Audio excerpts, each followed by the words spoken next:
Welcome to Sukhni math classes. I hope आप सभी खुश होंगे, स्वस्थ होंगे।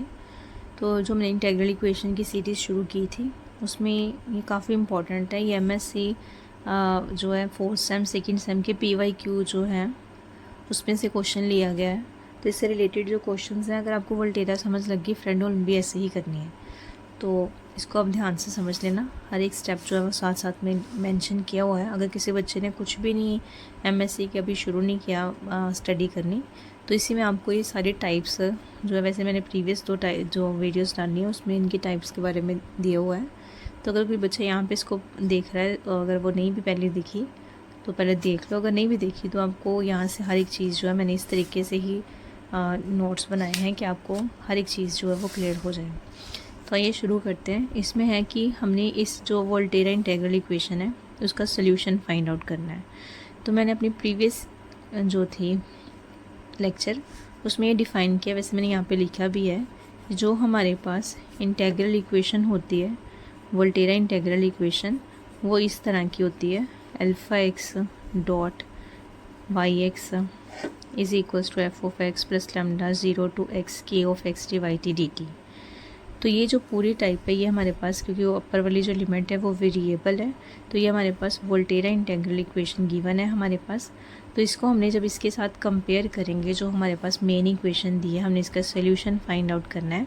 तो जैसे आप कंपेयर करोगे इसके साथ, तो वाई एक्स की जगह पे तो वाई एक्स ही है, जहाँ पे अल्फ़ा एक्स आ रहा है उसकी जगह पे यहाँ पे क्या है 1।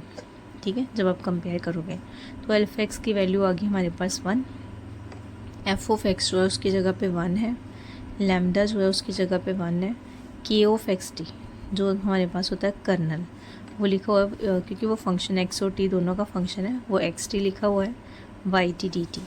तो यहाँ पे अगर ये भी हमने पहले वाली वीडियोस में देखा था कि हमारे पास फर्स्ट और सेकंड काइंड की होती है, तो वो काइंड डिपेंड करती है इस अल्फ़ा एक्स के ऊपर, कि अगर ये अल्फ़ा एक्स की वैल्यू आपके पास 0 हो जाए तो वो फर्स्ट काइंड की आ जाती थी। ठीक है, और यहाँ पे उसकी वैल्यू नॉन ज़ीरो है तो वो सेकंड काइंड की आएगी। वोल्टेरा इंटीग्रल इक्वेशन ये किस टाइप की है? वोल्टेरा इंटीग्रल इक्वेशन, तो ये हमारे पास सेकंड काइंड की है वोल्टेरा इंटीग्रल इक्वेशन। और उसमें मैंने होमोजीनियस और नॉन होमोजीनियस के बारे में भी बताया था। वो एफ एक्स के ऊपर डिपेंड करता है कि अगर आपके पास एफ ऑफ एक्स 0 आ जाए तो वो हमारे पास होमोजीनियस इंटीग्रल इक्वेशन आ जाती है, और यहाँ पे नॉन इक्वल्स टू 0, इसलिए ये हमारे पास क्या है non homogeneous Volterra integral equation. और के ऑफ एक्स टी जो है वो हमारे पास है एक्स टी। तो ये टाइप मैंने अपनी पहली वाली वीडियो में नहीं बताई। तो ये हमारे पास कर्नल तो होता ही है, पर इसका नाम होता है सिमेट्री का कर्नल।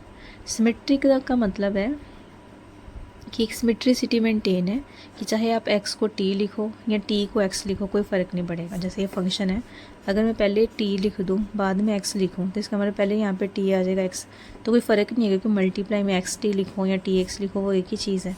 तो जिस फंक्शन में x t को इंटरचेंज करने से कर्नल बदले ना, जैसे मैं एक एग्जाम्पल ले लेती हूँ।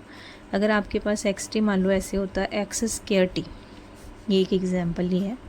अगर इसकी जगह पर मैं टी एक्स लिख देती, ये आ जाना था टी स्क्वायर एक्स।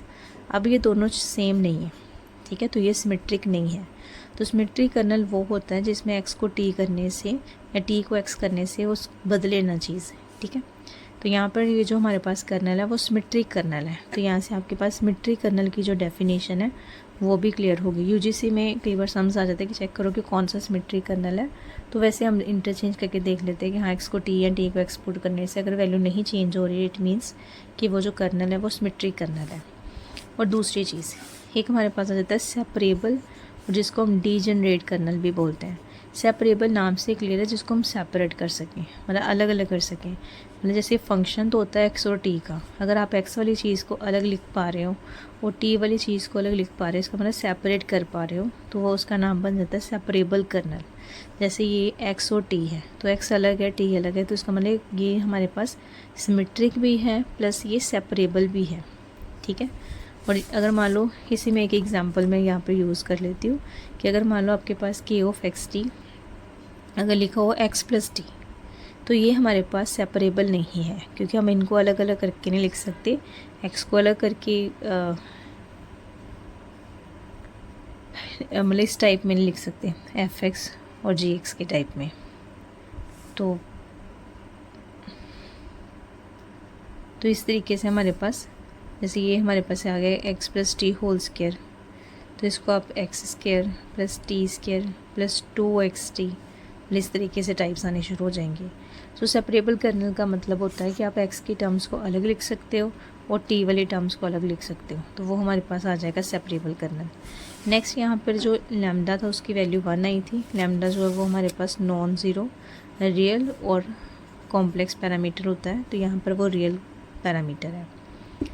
तो उसके बाद नेक्स्ट हमने इसका मेन जो सोल्यूशन फाइंड आउट करना था वोल्टेरा इंटीग्रल इक्वेशन का, तो इसका रूल होता है हमारे पास कि जब भी हमने सोल्यूशन निकालना होता है Volterra integral equation second kind, इसमें जैसे समझ लो कि इस वीडियो में हर एक चीज़ जो मतलब आपके सिलेबस में है, सिमेट्रिक कर्नल क्या होता है, आइट्रेटेड कर्नल क्या होते हैं, वोल्टेरा इंटीग्रल इक्वेशन कौन सी होती है, उसकी टाइप्स कौन सी होती हैं, होमोजीनियस कौन सी होती हैं, सेपरेबल कर्नल कौन सा होता है, लैम्डा क्या है, Vx क्या है, Fx क्या है, मतलब ईच एंड एवरीथिंग इस वीडियो में मैंने डिस्कस करने की कोशिश किया। आप उसका सोल्यूशन कैसे निकाल सकते हो, रिजॉल्वेंट कर्नल क्या है।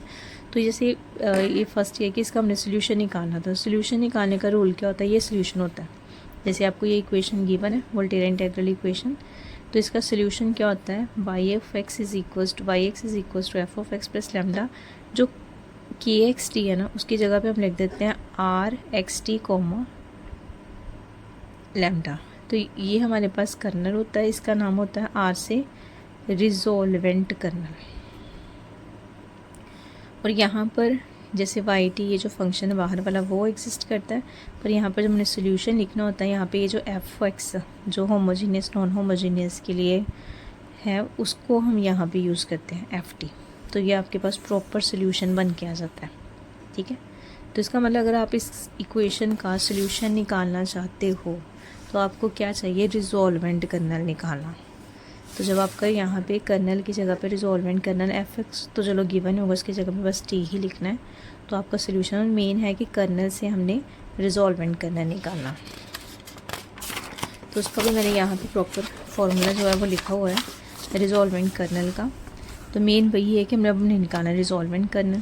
तो रिजॉल्वेंट कर्नल क्या होता है हमारे पास, m running from 1 to infinity, ये पूरा इसका फॉर्मूला है lambda raise to the power m-1 kmxt, मैंने जो यहाँ पे उससे एक कम। ठीक है, अब क्वेश्चन आ जाता है कि kmxt क्या है, क्योंकि पीछे तो हमने सिंपल लिखा था k ऑफ xt है, तो ये भी कर्नल, पर इसको हम बोलते हैं आइट्रेटेड कर्नल, क्योंकि इसकी एक वैल्यू ने आप m की वैल्यू 1 पुट करो, 2 पुट करो, 3 पुट करो तो वैल्यूज़ बदल के आएगी। तो यहाँ से हमने अब निकालना है आइट्रेटेड कर्नल की वैल्यू, क्योंकि जब आपको रिजॉल्वेंट कर्नल चाहिए उसके ऊपर ये सारी चीज़ चाहिए, तो इसको निकालने के लिए हमें इसकी वैल्यू फाइंड आउट करनी पड़ेगी। तो अब इसका सोल्यूशन निकालने के लिए आइट्रेटेड कर्नल कैसे हम फाइंड आउट करते हैं, जो k1 होता है वो वही होता है जो हमें सोल्यूशन में गिवन होता है, यहाँ पर k1 वही होगा। नेक्स्ट जो kn है, जो आइट्रेटेड कर्नल है वो knxt